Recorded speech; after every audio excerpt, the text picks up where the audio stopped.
If I ask you to picture Arabia, what is the first image comes to your mind?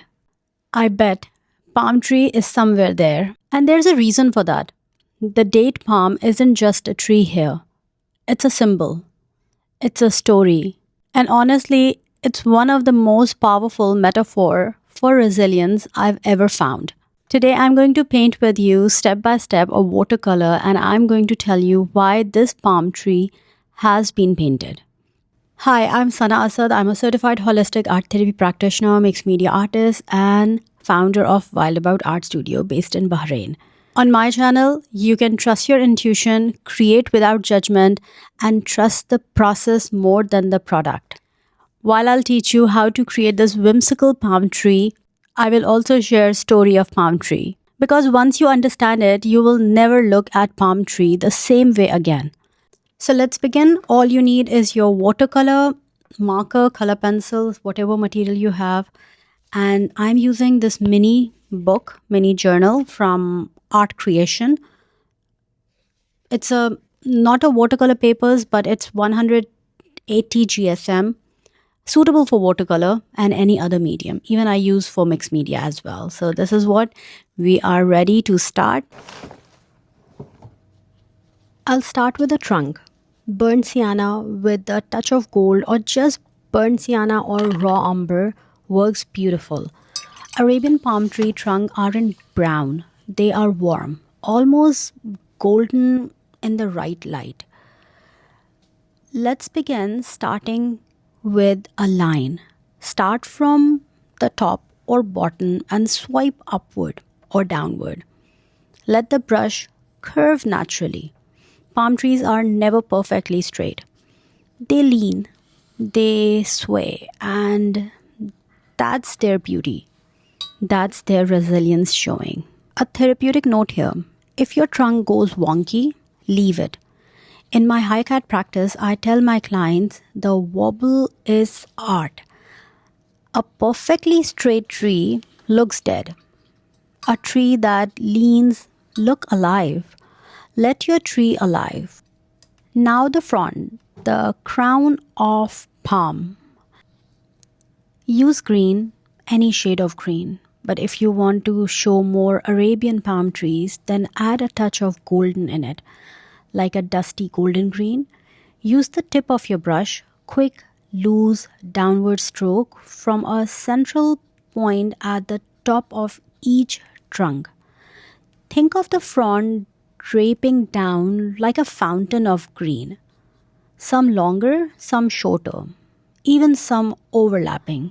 The date palm is called Nakhlah in Arabic, Nakhlah. And in Arabian culture, it's not just a plant. It's life itself. For thousands of years in the desert of Arabia, this single tree provided everything. Dates for food, one of the most nutrient-dense fruit on earth. Shade from the restless sun. Frond for weaving baskets, roofing, and mats. Trunk wood is for building. Even the sap was turned into a sweet syrup. In Bahrain, where I live and work, palm trees are part of their identity.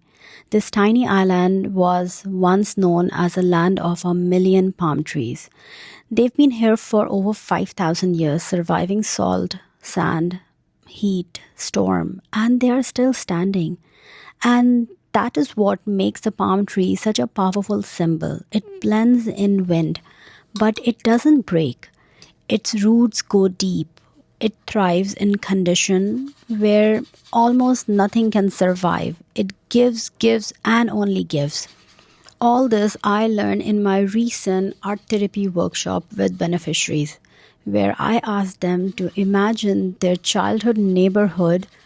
And I thought because they are all inside, far from their home and their loved one, this prompt will definitely make them feel happy. And that's how I got to know more about Nakhlah, the palm tree. Across the Arabian world right now, streets and homes are decorated with beautiful hanging lanterns. They are called fanus in Arabic. They are the symbol of warmth, light, community, and welcome. During Ramadan, you see them everywhere, strung between buildings, hanging from palm trees, glowing in windows.